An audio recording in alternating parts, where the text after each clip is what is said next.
জনকল্যাণ ক্যাম্পে বিভিন্ন ধরনের ফর্ম ফিল আপ হবে। এর মধ্যে রয়েছে বৃদ্ধ পেনশন, বিধবা পেনশন, এইসব পেনশন, এমনকি আয়ুষ্মান ভারতের কার্ড তৈরির জন্য আবেদন। আয়ুষ্মান ভারতের কার্ড তৈরি করার ফিল আপের ভিডিওটি আমার মেন চ্যানেল সূর্য জেরক্স ওখানে দিয়েছি। আমি এই ভিডিওর ডেসক্রিপশন বক্সে ওই ভিডিওর লিঙ্কটিও দিয়ে রাখবো।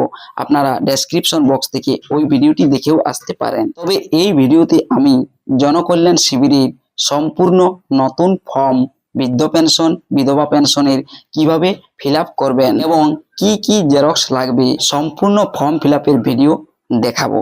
তাই এই ভিডিওটি শেষ পর্যন্ত দেখুন। আর এই চ্যানেলে নতুন এসে থাকলে চ্যানেলটিকে সাবস্ক্রাইব করে রাখবেন, পাশে দেওয়া বেল আইকনটি অল করে দিবেন যাতে পরবর্তী নতুন ভিডিও নোটিফিকেশন পেয়ে যান। আর যারা এই চ্যানেলটিকে সাবস্ক্রাইব করে রেখেছেন তাদেরকে অসংখ্য ধন্যবাদ। চলুন ভিডিওটি শুরু করা যাক। সম্পূর্ণ নতুন ফর্মটি আপনারা দেখতে পাচ্ছেন। এই যে government of West Bengal Joy Bangla pension scheme application form, এখানে দেখুন লেখা রয়েছে to be fill in English block letter only, অর্থাৎ শুধুমাত্র ইংরেজি বড় হাতের হরফেই লিখতে হবে এই ফর্মটি, অর্থাৎ ফিল আপ করতে হবে। আর স্টার মার্ক যেগুলোতে দেওয়া আছে সেগুলো লিখতেই হবে, ম্যান্ডেটরি, এমনটাই এই ফর্মের নির্দেশ প্রথমেই বলা হয়েছে। ডান দিকে দেখুন একটি ঘর রয়েছে যেটাতে সেলফ অ্যাটেস্টেড দিয়ে পাসপোর্ট সাইজের একটা ফটো দিতে হবে। তারপরে এই জায়গাটা দেখুন application for please check only one box, অর্থাৎ এই যে এখানে দুটি ঘর রয়েছে 1 আর 2, এই দুটির মধ্যে একটি ঘরে আপনাকে টিক মার্ক দিতে হবে। যদি তপশিলি বন্ধু এসসির জন্য আবেদন করছেন তাহলে উপরের ঘরটাতে টিক মার্ক, আর যদি জয় জোহার নিচে এসটির জন্য আবেদন করছেন তাহলে নিচের 2 নম্বর ঘরে টিক মার্ক। এই দুটো ঘরের একটি ঘরে টিক মার্ক দিতে হবে।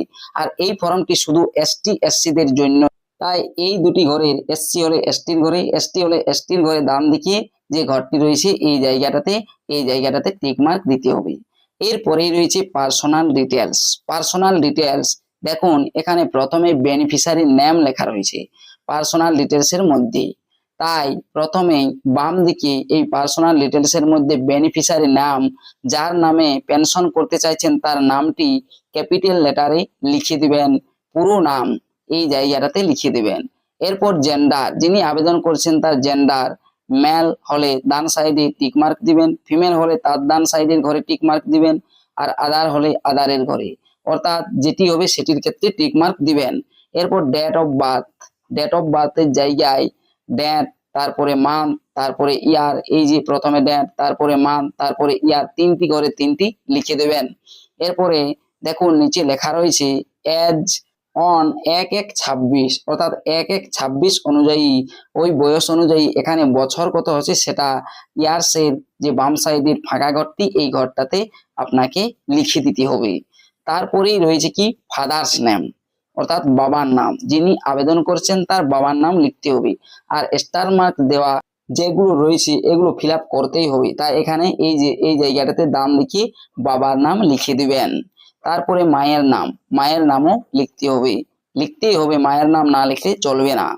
তারপরেই নিচেই থাকছে কাস্ট, অর্থাৎ এসসি না এসটি, যেটা হবে তার বাম দিকে ফাঁকা যে ঘর রয়েছে তার ওই ঘরটিতে টিকমার্ক দিবেন কাস্টের জায়গায়। এসটি হলে এসটির ঘরটাতে দিবেন, এসসি হলে এসসির ঘরে টিকমার্ক দিবেন, আর এসটি হলে এসটির ঘরে, যেটা হবে একটিতে টিকমার্ক দিবেন। তারপর রিলিজন, ধর্ম, হিন্দু না মুসলিম না খ্রিস্টান, যেটি হবে সেটি এই জায়গাটাতে লিখে দেবেন।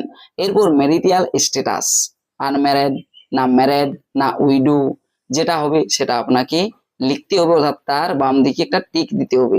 যদি আনম্যারিড হন সেক্ষেত্রে আনম্যারিড, যদি ম্যারিড হন সেক্ষেত্রে ম্যারিড, আর যদি উইডো হন অর্থাৎ বিধবা সেক্ষেত্রে এটা, আর উইডো আর হলে।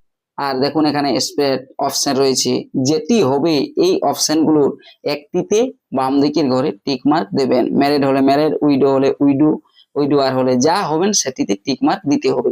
এরপর সাপোজ নেম, ধরুন আপনি আবেদন করছেন একজন স্বামী, আপনার স্ত্রী আছে, তাহলে সেই স্ত্রীর নাম সাপোজ হিসেবে, আর যদি স্ত্রী আবেদন করে স্বামীর নাম সাপোজ হিসেবে এই জায়গাটাতে লিখতে হবে। স্টার মার্ক দেওয়া নেই, না লিখলেও হয়তো হবে। তারপরে মান্থলি ফ্যামিলি ইনকাম, এখানে মান্থলি ফ্যামিলি ইনকাম উল্লেখ করতে হবে।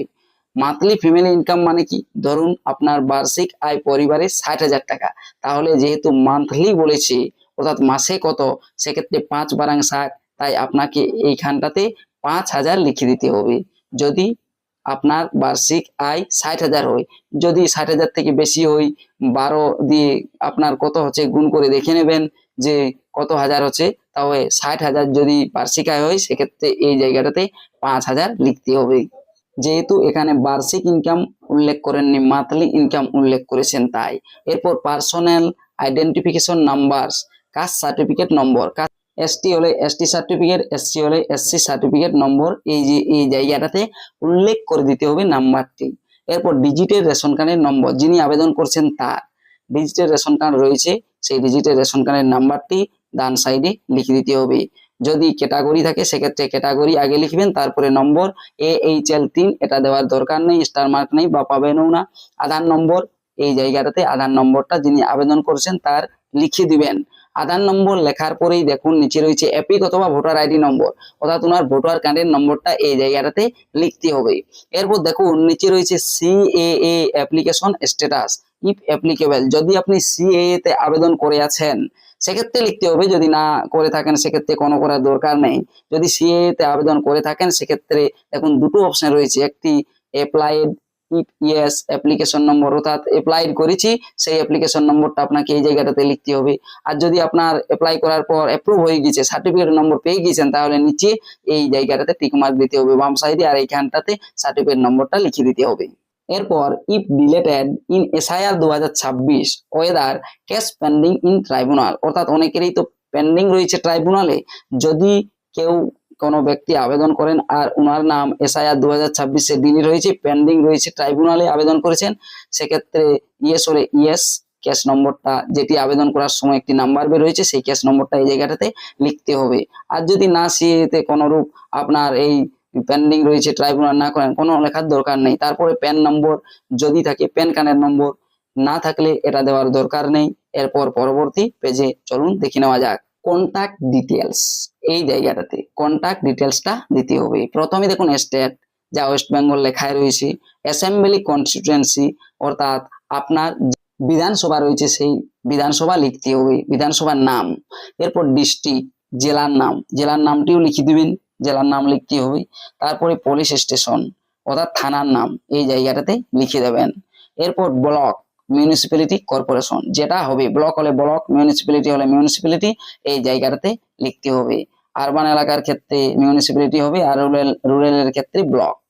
এরপর জিপি বা ওয়ার্ড নম্বর, গ্রাম পঞ্চায়েত হলে গ্রাম পঞ্চায়েতের নাম, আর ওয়ার্ড নম্বর হলে ওয়ার্ড নম্বর, যেটা হবে একটি লিখে দেবেন। এরপর ভিলেজ, টাউন, সিটি, গ্রাম, শহর, যেটি আপনার শহর বা গ্রামের নাম সেই নামটি এই জায়গাটাতে লিখে দেবেন। তারপরে হাউস প্রমাইস নম্বর, যাদের হাউস নম্বর আছে দিবেন, যাদের নেই দেওয়ার দরকার নেই। তারপরে পোস্ট অফিস, পোস্ট অফিসের নামটি লিখে দিবেন ডান সাইডে যে একটি শূন্যস্থান রয়েছে সেই শূন্যস্থানে। পিনকোড, পিনকোড দিয়েও লিখে দিবেন ডান সাইডে।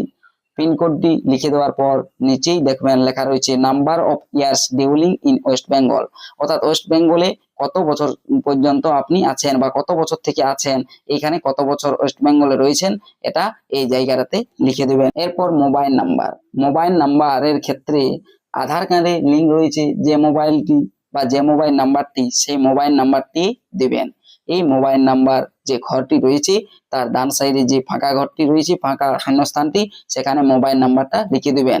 এরপর ইমেল আইডি যদি থাকে দিতে পারেন, নাও দিতে পারেন, ইমেল আইডি দেওয়ার দরকার নেই। এরপর bank account details, bank account details দিতে হবে। ব্যাংক নেম, দেখুন এই যে ব্যাংক নামটি দিতে হবে, ব্যাংকের নাম। তারপরে নিচেই দেখুন ব্যাংক ব্রাঞ্চ নেম, ব্যাংকটির ব্রাঞ্চ কোন জায়গায় সেই নামটি এই জায়গাটাতে লিখতে হবে, জায়গাটির নাম।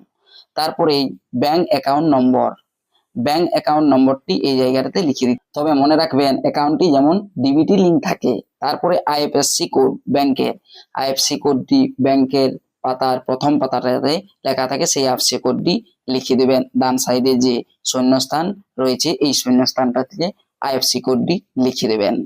আইএফসি কোডটি লিখে দেওয়া হলে পরবর্তীতে আপনি দেখতে পাবেন লেখা রয়েছে enclosure list self attested copy, please check appropriate box, অর্থাৎ আপনাকে যে যে ডকুমেন্ট গুলো দিতে হবে বা দিলেন সেগুলো বাম দিকে বক্স রয়েছে টিক মার্ক দিতে হবে, অর্থাৎ যতগুলো আপনি জেরক্স দিচ্ছেন সেই ফর্মের সাথে অ্যাটাচ করে এগুলো আপনাকে উল্লেখ করতে হবে, আর যে যে এখানে বলা হয়েছে সেগুলো জেরক্স লাগবে।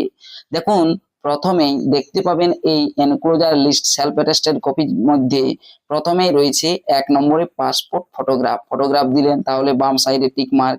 কপি অফ কাস্ট সার্টিফিকেট দিলেন তাহলে বাম সাইডে tick mark. Copy of digital ration card দিচ্ছেন সেক্ষেত্রে বাম সাইডে tick mark. Copy of Aadhaar card দিচ্ছেন তাই টিক মার্ক। এরপর কপি অফ ভোটার আইডি দিচ্ছেন, ভোটার কার্ডের জেরক্স তাই এখানে টিক মার্ক। এরপর copy of residential certificate self declaration, এটি পঞ্চায়েত থেকে পেয়ে যাবেন, বাম দিকে tick mark. Copy of income certificate self declaration, এটিও পঞ্চায়েত থেকে পেয়ে যাবেন, এটিও tick mark. Copy of bank passbook, এটিতেও টিক মার্ক দিবেন। 10 নম্বরে এটা যদি আদার কিছু দিয়ে থাকেন দিতে পারেন, নতুবা না দিলেও চলবে। এইগুলো জেরক্স আপনাকে এই ফর্মের সাথে অ্যাটাচ করে দিতে হবে। তারপরে দেখুন লেখা রয়েছে সেলফ ডিক্লারেশন এন্ড নমিনেশন, স্বঘোষণা এবং মনোনয়ন। সেলফ ডিক্লারেশন এন্ড নমিনেশনের মানে দেখুন প্রথমে 1 নম্বরে লেখা রয়েছে কি, in the event of my death I hereby বাই নমিনেট, আমার মৃত্যুর ক্ষেত্রে আমি নিম্নলিখিত ব্যক্তিকে মনোনীত করছি। এই ফর্মে এটি নতুন করে যোগ করা হয়েছে, অর্থাৎ নমিনির নাম এই জায়গাটাতে লিখতে হবে। নেম, অ্যাড্রেস আর রিলেশন, অর্থাৎ আপনার যদি ছেলে থাকে ছেলেকে বা স্ত্রী থাকে সেই স্ত্রীকে নমিনির নাম হিসেবে এখানে নমিনি নাম দিবেন।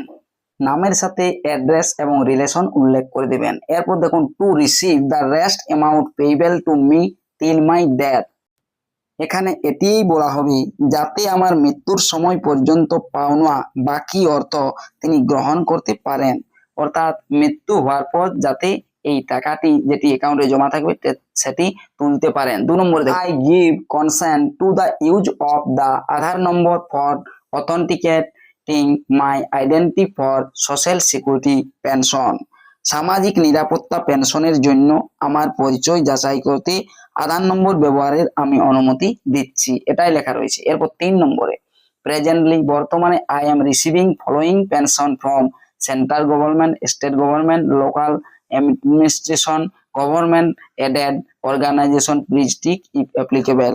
এখানে বলা হচ্ছে বর্তমানে আমি কেন্দ্র সরকার, রাজ্য সরকার, স্থানীয় প্রশাসন, সরকারি সহায়তা প্রাপ্ত সংস্থা থেকে নিম্নলিখিত পেনশন পাচ্ছি। যদি আপনি কোনো টাকা বা পেনশন পেয়ে থাকেন সেটা এই জায়গায়, যদি কোনো পান সেক্ষেত্রে বাম দিকে টিক মার্ক দিয়ে দেবেন, যেটি পান, লোকপ্রসার প্রকল্প যেটি যদি পান, আর যদি না পান সেক্ষেত্রে এগুলো কিছু লেখার দরকার নেই, এগুলো ছেড়ে দেবেন।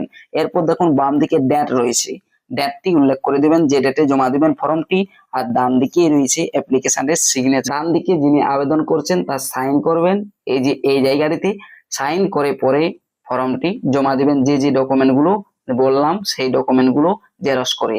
আর এটা ফর অফিস ইউজ অনলি, অর্থাৎ অফিসার ইউজের জন্য এই যে বাকি অংশটি এটি লেখার দরকার নেই। ভিডিওটি দেখার জন্য অসংখ্য ধন্যবাদ। যদি কারো কোনো প্রশ্ন থেকে থাকে অবশ্যই কমেন্ট বক্সে কমেন্ট করে জানাবেন।